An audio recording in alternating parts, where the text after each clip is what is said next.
Hey guys, ఎలా ఉన్నారు? Power star Pawan Kalyan గారు అంటే రెండు తెలుగు రాష్ట్రాల్లో తెలియని వారంటూ ఎవరు ఉండరు. ఎందుకంటే ఆయనకి ఉన్నటువంటి ఫ్యాన్ బేస్ అనేది అలాంటిది. చెయ్యెత్తగానే జనం ఆగిపోయే శక్తి, ఇటువైపు వెళ్ళమని చేయి చూపిస్తే అక్కడ ఏముంది అని కూడా ఆలోచించకుండా పరిగెత్తికి వెళ్ళిపోయేంత ప్రేమ, అభిమానం ఎక్కడో కోట్లలో ఒకటికి ఇస్తాడు దేవుడు. తెలుగు సినిమా ఇండస్ట్రీలో పవన్ కళ్యాణ్ అంటే ఒక పెద్ద సంచలనం మరియు జనసేన పార్టీ అధ్యక్షుడు. You look double handsome in పంచకట్టు.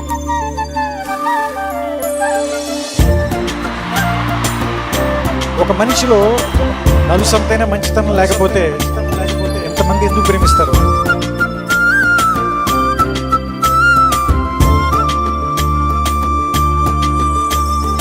అలాంటి పవన్ కళ్యాణ్ గారు కూడా అప్పులు ఉన్నాయా అంటే ఎస్, ఉన్నాయనే చెప్పాలి.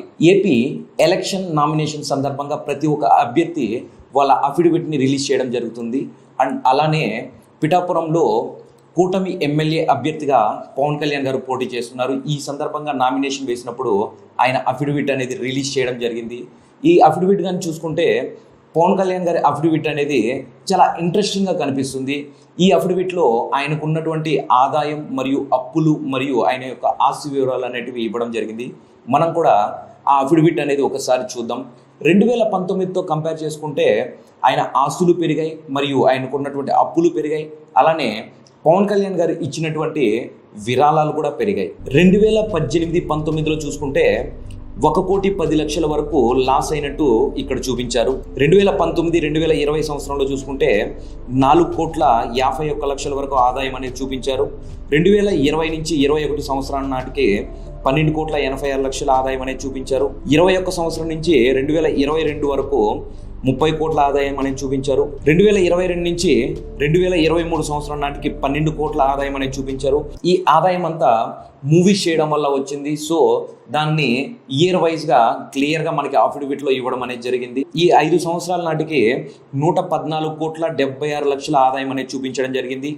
ఈ 114,76,00,000కి ప్రభుత్వాలకి పన్నుల రూపంలో ఐటీకి 47 కోట్లు, జిఎస్టీ ఒక 28 కోట్లు, టోటల్గా 75 కోట్లు అనేది ప్రభుత్వాలకి పన్నుల రూపంలో చెల్లించారని పవన్ కళ్యాణ్ గారు పేర్కొన్నారు వాళ్ళ అఫిడవిట్లో. అలానే పవన్ కళ్యాణ్ గారి అప్పులు చూసుకుంటే బ్యాంక్స్ దగ్గర నుంచి 17,56,00,000 మరియు ఇండివిజువల్ పర్సన్స్ వ్యక్తుల దగ్గర నుంచి కూడా 46,70,00,000 తీసుకున్నట్టు చెప్తున్నారు. టోటల్ 65 కోట్లు అప్పు అనేది ఉంది అనేసి అఫిడవిట్లో ప్రకటించారు. ఇండివిజువల్ పర్సన్స్ అంటే మూవీ ప్రొడ్యూసర్స్ ఉన్నారు మరియు పవన్ కళ్యాణ్ గారి ఫ్యామిలీ మెంబర్స్ కూడా ఉన్నారు. అసలు ఎవరి దగ్గర పవన్ కళ్యాణ్ గారు అప్పు అనేది తీసుకున్నారు మనం కూడా ఒకసారి చూద్దాం. విజయలక్ష్మి విఆర్ గారి దగ్గర 8 కోట్లు, హారిక అండ్ హాసిని క్రియేషన్స్ దగ్గర 6,35,00,000, lead IT India private limited దగ్గర ఒక 6 కోట్లు, ఎంవిఆర్ఎస్ ప్రసాద్ గారి దగ్గర 3,50,00,000, యామిని నవీన్ గారి దగ్గర 5,50,00,000, ఎం ప్రవీణ్ కుమార్ గారి దగ్గర 3 కోట్లు, మైత్రి మూవీ మేకర్స్ గారి దగ్గర నుంచి ఒక 3 కోట్లు, శ్రీ యశ్వంత్ ఫినాన్షియర్స్ నుంచి ఒక 3 కోట్లు, రాహుల్ కుందవరం గారి దగ్గర నుంచి 2,80,00,000, ఎంవిఆర్ఎస్ ప్రసాద్ గారి దగ్గర నుంచి ఒక 2 కోట్లు, కొణిదెల సురేఖ గారు అంటే మెగాస్టార్ చిరంజీవి గారి వైఫ్, రామ్ చరణ్ గారి తల్లి మరియు పవన్ కళ్యాణ్ గారి వదిన, వారి దగ్గర కూడా 2 కోట్లు అప్పు తీసుకోవడం అనేది జరిగింది. కోటమిరెడ్డి సాహిత్యారెడ్డి గారి దగ్గర ఒక 50,00,000, లింగారెడ్డి లలిత గారి దగ్గర ఒక 50,00,000, ఏ దయాకర్ గారి దగ్గర 45,00,000, డివివి ఎంటర్టైన్మెంట్స్ దగ్గర ఒక 10,00,000, టోటల్ 46,70,00,000 అప్పు అనేది తీసుకున్నారు ఇండివిజువల్ పర్సన్స్ దగ్గర నుంచి అని చెప్పారు. టోటల్ పవన్ కళ్యాణ్ గారి అప్పు చూసుకుంటే దగ్గర 65 కోట్ల వరకు అప్పుగా తీసుకోవడం జరిగింది అనేసి వారి యొక్క అఫిడవిట్లో ఇవ్వడం అనేది జరిగింది.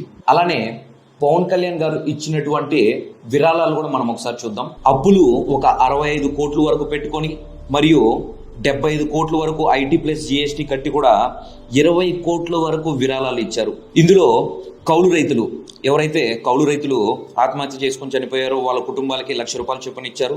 మరియు పార్టీ కార్యకర్తలు ఎవరైతే ప్రమాదవశాత్తు చనిపోయారో మరియు ప్రమాదాలకు గురయ్యారో వాళ్ళకు కూడా విరాళాలు ఇవ్వడం అనేది జరిగింది.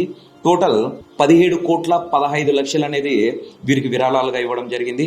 మరియు కేంద్ర సైనిక బోర్డు ప్లస్ పిఎం మరియు సీఎం రిలీఫ్ ఫండ్స్కి 3,32,00,000 వరకు విరాళాలు ఇవ్వడం జరిగింది. మొత్తం చూసుకుంటే పవన్ కళ్యాణ్ గారు 20 కోట్ల వరకు విరాళాలు అనేటివి ఇవ్వడం జరిగింది. అలానే పవన్ కళ్యాణ్ గారి ఆస్తులు చూసుకుంటే 2019 నాటికి 56 కోట్లు ఉండేది.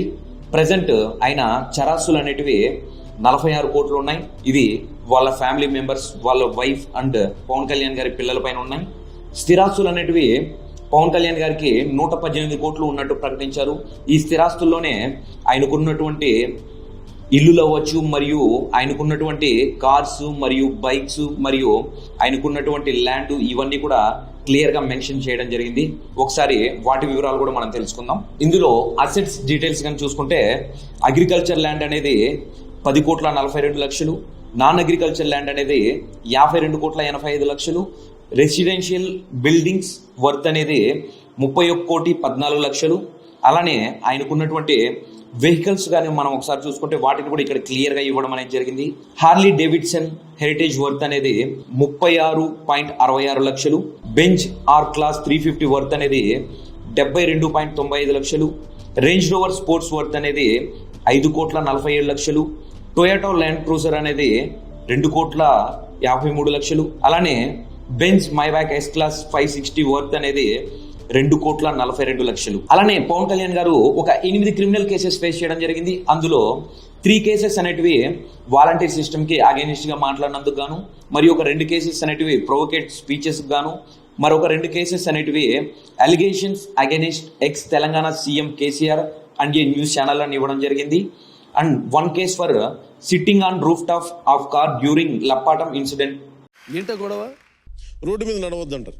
కారులో వెళ్ళకూడదు, కారులోంచి బయటికి రాకూడదు, రూమ్లో ఉండకూడదు, రూమ్లోంచి బయటికి రాకూడదు, కిటికీ దగ్గరికి వెళ్ళకూడదు, నడవకూడదు, ఈ రూమ్లోంచి బయటికి వెళ్ళకూడదు, పరామర్శించకూడదు, రోడ్ల మీద నడవకూడదు అంటే ఇంకా నాకు మొట్టమొదటిసారి చాలా కాలం తర్వాత కొంచెం తెక్క వచ్చింది నాకు. ఒక 8 కేసెస్ పవన్ కళ్యాణ్ గారు ఫేస్ చేయడం అనేది జరిగింది, క్రిమినల్ కేసెస్. పవన్ కళ్యాణ్ గారు పెద్ద మొత్తంలో ఐటీ మరియు జిఎస్టీలు పే చేస్తూ కూడా విరాళాలు ఇవ్వడం అనేది జరిగింది. మరియు ఆయనకి మూవీస్ లో నుంచి వచ్చే ఆదాయాన్ని కూడా తీసుకొని వచ్చి ప్రజాసేవకు ఖర్చు పెట్టడం మరియు ప్రజలకు ఏదో మంచి చేయాలి అనే ఉద్దేశంతో ఆయన ముందుకు వస్తున్నారు. అలానే పిఠాపురంలో కూటమి అభ్యర్థిగా ఎమ్మెల్యే క్యాండిడేట్ గా పవన్ కళ్యాణ్ గారు పోటీ చేయడం అనేది జరుగుతుంది. అండ్ ఆపోజిట్ లో చూసుకుంటే వైసీపీ నుంచి వంగా గీత గారు కూడా పోటీ చేస్తున్నారు. అండ్ పిఠాపురంలో చూసుకుంటే చాలా ఎలక్షన్ హడావిడి అనేది మనకందరికీ చాలా క్లియర్ గా కనిపిస్తుంది. మీరు ఎవరైతే పిఠాపురంలో గెలుస్తారో అనుకుంటారో వీడియో కింద కామెంట్ చేయండి.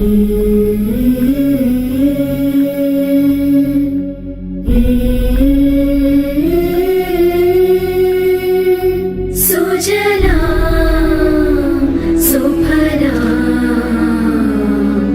మలయజ శీతలా